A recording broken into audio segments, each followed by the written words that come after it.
नमस्कार मित्रों। मैं प्रोफेसर डॉक्टर दिनेश गुप्ता फिर आपके सामने हाजिर हुआ हूँ। आज हम बात करने वाले लाइफ के कुछ ऐसे फैक्ट के बारे में जो सचमुच में हर एक को ये पता होनी चाहिए। कई बार हम सोचते बहुत कुछ है, हम ये करना चाहते हैं, हम वो करना चाहते हैं। ज़िंदगी में हर इंसान आगे बढ़ना चाहता है, लेकिन इस आगे बढ़ने के चक्कर में हम आगे तो बढ़ रहे हैं, लेकिन क्या हमारी दिशा सही है? क्या हम सही दिशा में आगे बढ़ रहे हैं? क्या हम वो चीज़ सचमुच में जो हम हासिल करना चाहते हैं, सचमुच में वो हम उसे हासिल करना चाहिए कि नहीं करना चाहिए? ऐसे तमाम विषय को लेकर आज का ये व्याख्यान मैं आपके सामने अर्जित कर रहा हूँ, जो कि ज़ूम ऐप्स पे हो रहा है और ये बाद में आपको यूट्यूब पर देखने को मिलेगी। लाइव के जो फैक्ट्स है कि देखा जाएगा तो हर इंसान बचपन में सेम एक क्लीन सॉफ्टवेयर के साथ पैदा होता है। जब हम खरीदते हैं बाजार में, तो ये मोबाइल जो रहता है एकदम क्लीन रहता है, एकदम सही अवस्था में रहता है। लेकिन आज हमारा मोबाइल हैंग हो रहा है, कुछ सालों के बाद मोबाइल हैंग हो रहा है। कुछ उसमें ऐसे वायरस आ गए हैं जो आने नहीं चाहिए थे, कुछ ऐसी बातें उसके अंदर आ गई है, कुछ ऐसी चीजें उसके अंदर आ गई है, कुछ ऐसा हो गया है कि अब ये मोबाइल जो है ना, हम तंग आ गए हैं। स्टार्टिंग में ये फास्ट चल रहा था, स्टार्टिंग में बहुत ही बढ़िया रिस्पांस दे रहा था, लेकिन पता नहीं क्या हो गया। अब ये वो रिस्पांस वैसा नहीं हो रहा है। मैन्युफैक्चरिंग की गलती थी क्या इसमें? मैन्युफैक्चरिंग डिफेक्ट था क्या इसमें? साहब नहीं था, मैन्युफैक्चरिंग डिफेक्ट नहीं था। जब हमने मोबाइल खरीदा था तो बहुत ही क्लीन था, साफ सुथरा था। लेकिन लेकिन आज ऐसा क्या हो गया है? आज उसके डेटा उसमें जमा हो गया है, उसमें बहुत सारी चीजें, बहुत सारी यादें, बहुत सारे अलग अलग चीजों को हमने उसमें कैद करके रख दिया है। अब धीरे धीरे वो मोबाइल का जो डेटा था वो फुल हो गया है। मैं मोबाइल का डेटा फुल होने से क्या हो रहा है मालूम है मित्रों? मोबाइल का डेटा फुल होने के कारण मोबाइल हैंग होने लगा है। हमने कभी डिलीट करना सीखा नहीं। मैं फिर से बोल रहा हूँ, हमने कभी डिलीट करना सीखा ही नहीं, हमको पता ही नहीं डिलीट क्या होता है। मित्रों, आज के इस वीडियो में मैं आपको वही बताने वाला हूँ, डिलीट करना सीखिए। बहुत सारी, अगर मोबाइल हैंग हो रहा है, हमारा माइंड अगर हैंग हो रहा है, तो हमारे माइंड को डिलीट करना, माइंड के अंदर के डेटा को, कुछ डेटा को डिलीट करना पड़ेगा। और केवल अच्छी बात है, जो उन ऐप्स को आप अपने मोबाइल के अंदर जगह दीजिएगा जो आपके काम के हैं, जो आपके काम के नहीं उसको हटा दीजिएगा। जो आपके ऐप्स काम के नहीं है, जो आपको काम के नहीं है उसको हटा दीजिएगा, उसको डिलीट कर दीजिएगा। दुनिया भर के डेटा वगैरह हमने जमा करके रखा है हमारे इस मोबाइल के अंदर। जब हम पैदा हुए थे पूरी तरह से साफ थे, हमारा मोबाइल, हमारा दिमाग, हमारा मेमोरी पूरी तरह से साफ था। लेकिन धीरे धीरे फिर वो ऐसा हो गया कि डेटा जमा होता गया, डेटा जमा होता गया, और बहुत सारे प्रोग्रामिंग हम करते गए। बहुत सारे प्रोग्रामिंग हो गए। हमने कहा ये लोग वैसे हैं, वो लोग वैसे हैं, ये ऐसा है, वो वैसा है, ये कलर ऐसा है, वो कलर ऐसा है, यहाँ पे रहने वाले लोग ऐसे, वहां के रहने वाले लोग ऐसे हैं। और ये ऐसे ऐसे ऐसे स्मृतियां हमारे दिमाग के अंदर, स्मृति पटल पर वो जमा होते गई। आज वक्त आ गया है उसे रीशफल करने का, आज वक्त आ गया है फैक्ट्री रीसेट करने का। आज वक्त आ गया है कि अपने माइंड को फिर से, जो अंदर टॉक्सिन जमा हो गए, उस टॉक्सिनेशन को आज डिटॉक्सिनेशन करने की जरूरत पड़ गई है। और आज हम करेंगे। मित्रों, सबसे पहले आपको अपने आप को बताना पड़ेगा। हम प्रार्थना में हर चीज मांगते हैं नहीं साहब। प्रार्थना मांगने का काम नहीं है, प्रार्थना धन्यवाद देने का काम है। जो हमें मिला है, हमें इतनी अच्छी जिंदगी मिली है, हमें इतने अच्छे लोग मिले हैं। लोग कहते हैं कि साहब मैंने गाड़ी अच्छा चला इसलिए मैं पहुंचा। नहीं साहब, आपने तो गाड़ी अच्छा चला, लेकिन आपके साथ बहुत सारे लोगों ने भी गाड़ी अच्छी चलाई थी, तभी तो वो पहुंचे वहां पर जहां उनको पहुंचना चाहिए था।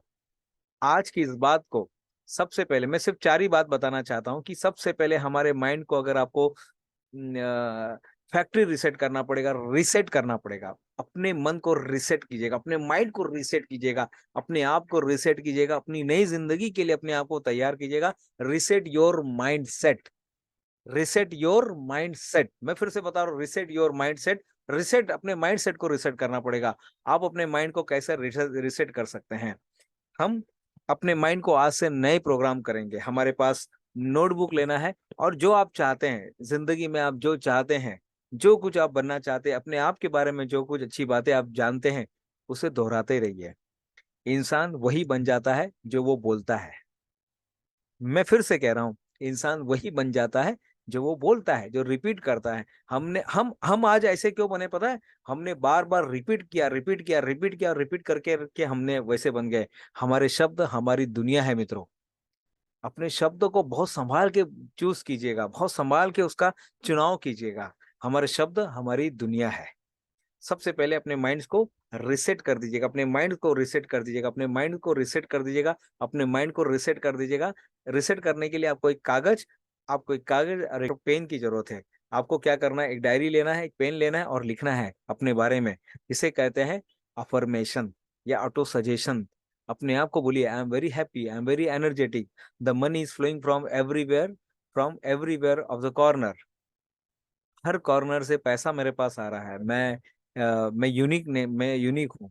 और मैं पूर्ण हूँ। मैं हर काम को पूर्ण तरीके से करता हूँ। आपको आज से अफर्मेशन, सही शब्दों का इस्तेमाल करना है अपने बारे में और सभी के बारे में। पवित्र शब्दों का इस्तेमाल कीजिएगा। अगर आप बोलते हैं दुनिया वैसी है, तो आपको दुनिया वैसी ही दिखाई देगी। आप बोलते हैं दुनिया ऐसी है, आपको दुनिया ऐसे ही दिखाई देगी। जैसा आप सोचते हैं, दुनिया आपको वैसे ही दिखाई देने वाली है। सेट। अब दूसरी बात है, आज से आपका जो पहनने का तरीका है, आपके कपड़े पहनने का तरीका है, आपके बातों करने का तरीका है और आपके रहन सहन का तरीका है, उसको बदलना शुरू कीजिएगा। एक प्लास्टिक सर्जन ने अपने संस्मरण में लिखा कि मेरे यहाँ जो लोग आते थे, मैं जिनका प्लास्टिक सर्जरी करता था ना, उनमें गजब का ट्रांसफॉर्मेशन देखा गया। यानी जिनको भी हम प्लास्टिक सर्जरी करते थे, जिनके अंदर कुछ ऐसी कमियां रहती थी, किसी का नाक चौड़ा था, किसी का नाक लंबा था, किसी के गाल में वो चीन आने चाहिए थे, तो जब हमने उनकी प्लास्टिक सर्जरी की, तो उसमें गजब का उसके अंदर एक कॉन्फिडेंस आता था। मित्रों, यही अपने जिंदगी को बदलने के लिए यही गजब का कॉन्फिडेंस हमारे अंदर लाना होगा। आपके पहनावे से, आपके डायलॉग्स के, आपके किसी चीज को आप डरते हैं काम करने से, आज से उसकी शुरुआत कर दीजिएगा।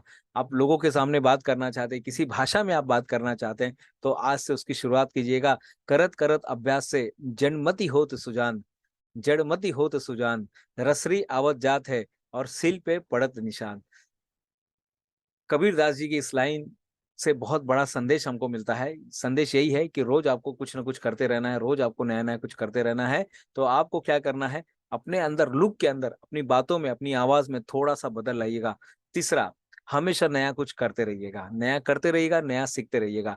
आप अपनी जिंदगी को अगर बदलना चाहते हैं मित्रों, तो हमेशा कुछ नया कीजिएगा, नया सीखिएगा, नया नया एक्सपेरिमेंट कीजिएगा, कोई खोज कीजिएगा, कोई किताब लिखिएगा, कोई थ्योरी अगर आप इजाद करना चाहते हैं, थ्योरी लेकर आइएगा। किसी भी प्रोडक्ट के अंदर आप 10% अगर इंप्रूवमेंट करना चाहते हैं, तो उसमें 10% इंप्रूवमेंट कीजिएगा। ऐसी बहुत सारी चीजें आप कर सकते हैं। रोज नए सीखने की आदत डालिए, रोज आप कुछ नया कर सकते हैं और ये नया पॉसिबल है। रोज नया करना है, कुछ नई नई बातें हासिल करनी है और काम करते करते अपने आप को डेवलप करना है। जब आप कुछ नया करते हैं, तो सचमुच में आपके अंदर एक गजब का कुछ एक्सपेरिमेंट, एक गजब का आपके अंदर एक कॉन्फिडेंस आ जाता है। सबसे पहले फिर से मैं बता रहा हूँ, 3 बातें जो अब तक सीखी हमने अपने। सेट योर माइंडसेट को सेट कीजिएगा। दूसरा, कॉन्फिडेंस को बिल्ड कीजिएगा, वो करना शुरू कीजिएगा जो आज तक आपने नहीं किया। तीसरा, अपनी जिंदगी को अगर आप आसान बनाना चाहते हैं, तो आज से मित्रों एक बात काम कीजिएगा, जिंदगी मुश्किलों में ही आसान बनती है। सीखते रहिएगा, नया आविष्कार करते रहिएगा, हमेशा आविष्कार करते रहिएगा, देखिए ना क्या होता है। और चौथे नंबर पे आता है कि मित्रों, आज के बाद से आपको हमेशा ग्रेटिट्यूड में रहना है।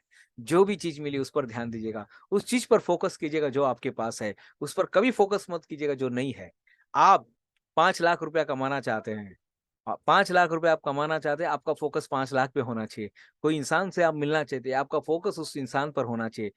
प्रकृति रोज मौका देती है मित्रों, प्रकृति रोज मौका देती है। आप महामहिम राष्ट्रपति जी को मिल सकते हैं, आप जो चाहे वो कर सकते हैं, आप जिन जिन सेलिब्रिटी को मिलना चाहते हैं, आप उनको मिल सकते हैं।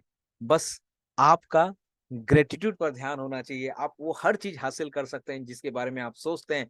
बाकायदा आपके पास बस ग्रेटिट्यूड की पावर होनी चाहिए, फोकस होना चाहिए। ग्रेटिट्यूड देते रहिए ना साहब, ग्रेटिट्यूड करते रहिए, देखिए क्या होता है। जितना आप धन्यवाद देते हैं ना, उतना ज्यादा मिलता है। बाइबल के अंदर बहुत अच्छे शब्द आते हैं, और ये है कि जिसके पास है उसको और दिया जाएगा, और जिसके पास नहीं है, जो है वो भी ले लिया जाएगा। अगर आपके पास कुछ है, अगर आपके पास कुछ है, तो कोई टैलेंट अगर आपके पास है, तो वो आपको और मिलेगा। अगर नहीं है, तो जो है वो भी ले लिया जाएगा। तो अपने टैलेंट को धन्यवाद दीजिएगा, अपने माँ बाप को धन्यवाद दीजिएगा, अपने जो भी आपके परिवार को धन्यवाद दीजिएगा, जहाँ पर आप काम करते हैं उसको धन्यवाद दीजिएगा, जो सरकार आपको मिले उसको धन्यवाद दीजिएगा, जिस मोहल्ले में आप रहते हैं उसको धन्यवाद, जिस शहर में आप रहते हैं, जिस राज्य में, जिस देश में, जिस संसार में, जिस पृथ्वी पे हम रहते हैं, सबको धन्यवाद दीजिएगा। जितना आप शिकायत करेंगे, आप नीचे आएँगे, जितनी आप कृतज्ञता, धन्यवाद देंगे, आप उतना ऊपर बढ़ते जाएँगे। सफलता की सीढ़ियों पे बढ़ने का बहुत बढ़िया मौका है। अपनी ज़िंदगी को बदलने के लिए केवल ये 4 चीज़ करिए और देखिए, इसी मोमेंट से मित्रों, इसी मोमेंट से from this moment your life will change. From this moment you have to set your mindset, you have to learn something new every day, you have to innovate something, and the last one is always be in the gratitude. You must have the attitude of gratitude. जितना आप attitude of gratitude में रहेंगे, उतनी सारी चीज़ों को आप आकर्षण करेंगे, उतनी सारी चीज़ों को आप आकर्षण करेंगे, उतनी सारी चीज़ें आपकी ज़िंदगी में आने लगेगी मित्रों। मित्रों, ये कुछ बातें थी जो मैं आप आज आपके साथ शेयर करना चाह रहा था। हमारे माइंड के अंदर बहुत सारे वायरस आ जाते हैं और इस वायरस को एंटीवायरस मैंने आपको 4 तरीके से दिया। ये एंटीवायरस है। हमारे अंदर के जो जब हम पैदा हुए थे तो हम पूरी तरह से क्लीन थे और जब हम दुनिया छोड़कर जाएँगे तो भी हम क्लीन होकर ही जाएँगे। लेकिन जब जी रहे हैं तो इतने अच्छे से बेहतरीन ढंग से जिए ना मित्रों, कि हमारा सारा वायरस निकल जाए और हम वो चीज़ कर सके जिसके लिए हमें ईश्वर ने बनाया है, जिसके लिए हमें ऊपर वाले ने बनाया है, वो चीज़ हम कर सकें। मैं प्रोफेसर डॉक्टर दिनेश गुप्ता फिर मिलूँगा। आपके कमेंट्स का मुझे इंतज़ार रहेगा। अगर आपने इस चैनल को सब्सक्राइब नहीं किया तो प्लीज़ सब्सक्राइब दिस चैनल और मिलेंगे बहुत जल्दी फिर नए वीडियो में।